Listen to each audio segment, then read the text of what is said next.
It's a beautiful day in this neighborhood, a beautiful day for a neighbor. Would you be mine? Could you be mine? It's a neighborly day in this beauty wood, a neighborly day for a beauty. Would you be mine? Could you be mine?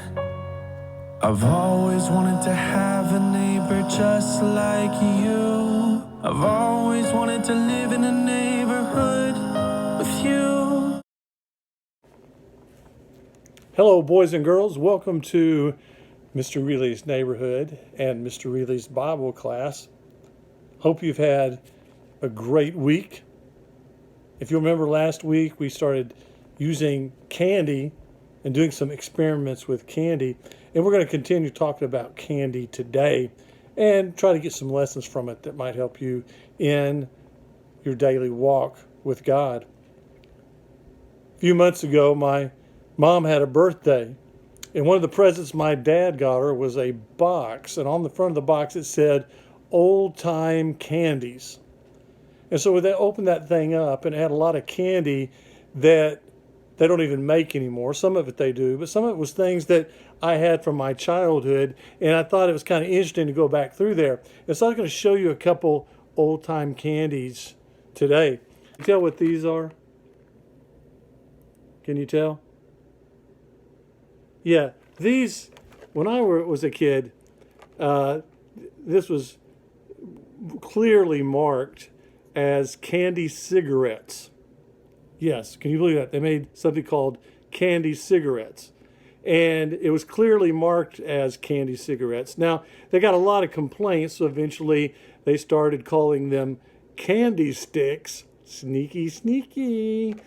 But still, they packaged them like a cigarette box.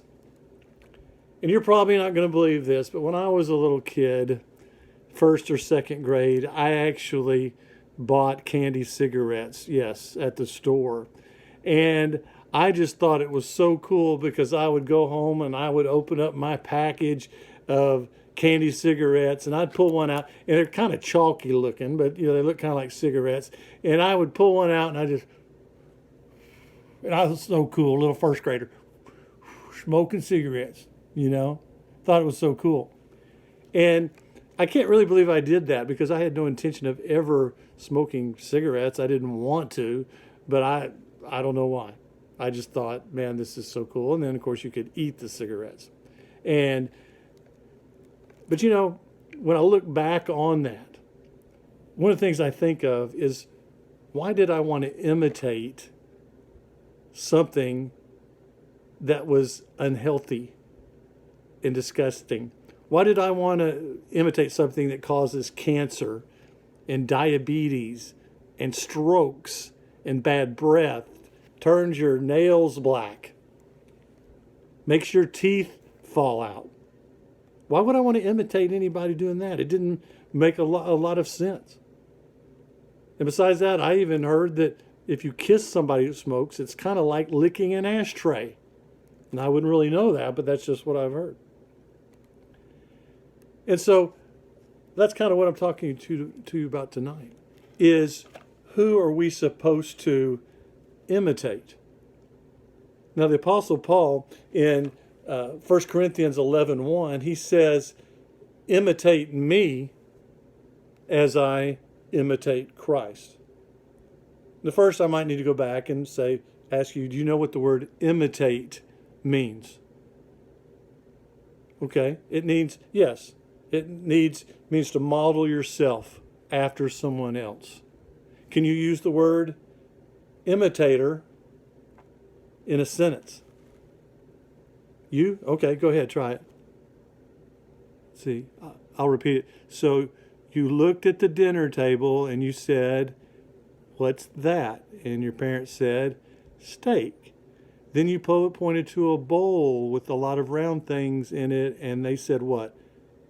Imitators? No, that's imitators. No, that's not it. Okay, but good try though. That is a good try, because maybe there were taters in the bowl, but that isn't what imitators, that isn't what I'm talking about. Yeah, an imitator is somebody who does imitate, somebody who models themselves after somebody else.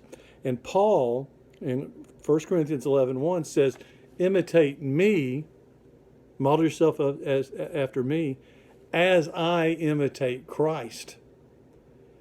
He knew he wasn't perfect. Paul was I tell you, we wouldn't do much worse than being like the Apostle Paul. He was amazing. But he knew that he wasn't perfect, and he said, imitate me, but only imitate me as far as I imitate Christ. You know, there are a lot of people in your life today, maybe your mom or your dad or a sibling or a grandparent or a friend, that would be a great person for you to imitate. But you should only imitate them as far as they imitate Christ. Don't imitate them in everything, because nobody's perfect. And then another verse in Ephesians 5:1, it says, therefore be imitators of God as his beloved children. And see, God looks at us as children. And just like as children, a lot of times we imitate our parents and we model ourselves after them, we're also God's children. And he wants us to imitate God. Now, where do we find out what God's like so we can imitate it? And of course, that's the Bible.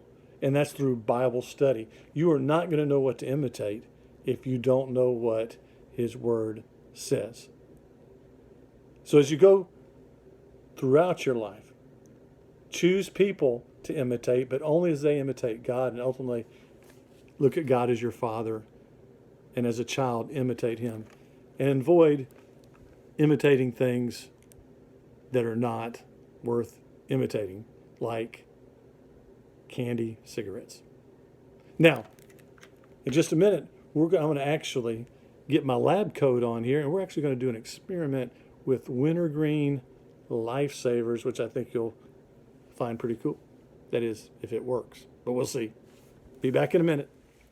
Now, I have a couple of wintergreen lifesavers in my mouth. You'll have to take my word for it, because I don't want to show them to you. That might kind of gross you out. I'm about to get gross in a minute. And I am going to go into the closet here, turn out the light, and I'm going to start chewing on the wintergreen lifesavers and see what happens. Here we go. All right, these things are a little harder than I think, but here we go. Let's see what happens. I'll start biting into them, and hopefully I won't chip a tooth. See that light? Those are the wintergreen mints. All right, I'm going to start eating on my second one.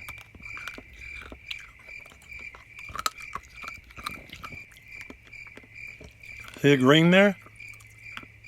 Right in the middle? Woo! All right. Now we're going to go try it a different way. And I'm going to go try to get some of them.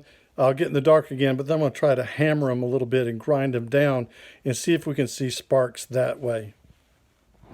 All right, we're going to try to see if we can get some sparks to come out of these wintergreen lifesavers. As you can tell, not one green spark came up. Okay, I've got to admit, chewing up wintergreen lifesavers in the closet, although it worked, looked like little fireflies in there if you looked real close, or at least a firefly that's halfway dead or whatever, but it, still you see some green there. And the second one was a total failure. I mean, theoretically, I was supposed to smash those little lifesavers up and grind it up, and it's supposed to be green sparks flying everywhere, and it didn't. So I'm sure it's something that I did wrong, but I feel like I better stop, or I might get arrested for cruelty to lifesavers or something like that. Now, let's not forget, the most important part is the point. Okay, in Matthew 5:14, it says, Jesus tells us, he says, "You are the light of the world." Now, I wish the light we'd shown tonight would have been a lot brighter, because we want this to be a bright light. But we are the light of the world. The Bible often describes the world as a dark place. and we are to be the light. And Jesus tells us the reason for that is so that people will look at us and then they will glorify God. When you see somebody that is unkind, like at school can be one of the most vicious, ugly places in the world. People can be so unkind in school. Just by being kind, you are being a light. If you're somebody that's joyful, you can be a light. But the more you're like Christ, the more that you are a light in this dark world. So as you go out this week, remember our two main points today. Make sure you imitate God, just like a child imitates their parent.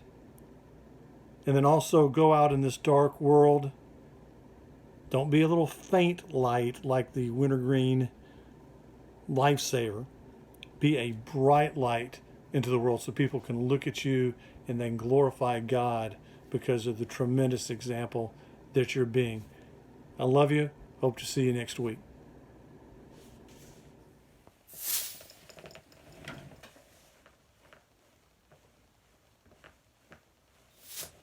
Working in the lab and I'm thinking about safety. Got goggles drawn and lab coats on. Open toe shoes out of here. Are you going crazy? Things could go wrong. Things could go wrong. My gloves, they make me safe around chemicals. The chemicals. My love, tie back your hair and prep materials. The materials. 1, don't you taste a sniff. You know you should be wafting if you're taking a whiff. 2, don't mix it in until the label's checked again. 3, no food or drink unless you want to have us find you dead in the morning. And if you follow this, you will mitigate the risk. I got lab rules, I count 'em.